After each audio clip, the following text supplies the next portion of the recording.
ಯೆಹೋವನೇ ದಾವೀದನ ಹಿತಕ್ಕೋಸ್ಕರ ಅವನ ಶ್ರಮಗಳನ್ನು ನೆನಪು ಮಾಡಿಕೋ.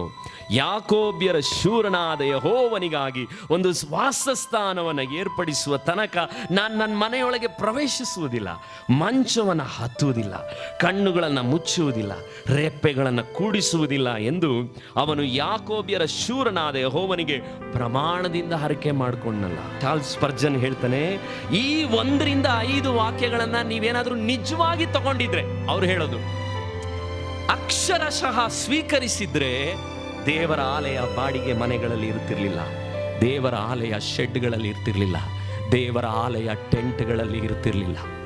ಅವ್ರು ಹೇಳ್ತಾರೆ, ದೇವರ ಮಕ್ಕಳು ಒಳ್ಳೆಯ ಮೌಲ್ಡ್ ಮನೆಗಳಲ್ಲಿ ವಾಸಿಸುವಾಗ, ಇಂಟೀರಿಯರ್ಸ್ಗಳಿರುವಂತಹ ಒಳ್ಳೆಯ ಫೆಸಿಲಿಟಿಗಳ ಮಧ್ಯದಲ್ಲಿ ಬದುಕುವಾಗ, ಬಡವರಿಗೆ ಸುವಾರ್ತೆ ಸಾರಲ್ಪಟ್ಟು ವಿಧವೆಯರುಗಳನ್ನು ಪೋಷಿಸುವಂತಹ ದೇವರ ಆಲಯ, ಇಕ್ಕಟ್ಟಿನಲ್ಲಿ ಆಶ್ರಯವಾಗಿರುವಂತಹ ಆಲಯವನ್ನು ಜನರು ಯಾಕೆ ಪ್ರೀತಿಸ್ತಿಲ್ಲ ಅಂತ ಕೇಳ್ತಾರೆ. ಹಾಗಿದ್ರೆ ಮೊದಲನೇ ಪ್ರಶ್ನೆ, ನಿಮ್ಮ ಹೃದಯದಲ್ಲಿ ದೇವರ ಮಂಜೂಷದಲ್ಲಿ ನಿಮ್ಮ ಹೃದಯದಲ್ಲಿ ದೇವರಿದ್ದಾನ?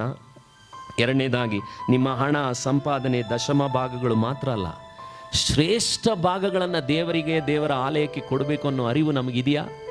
ಶ್ರೇಷ್ಠ ಭಾಗಗಳನ್ನ ಕೊಡಬೇಕು.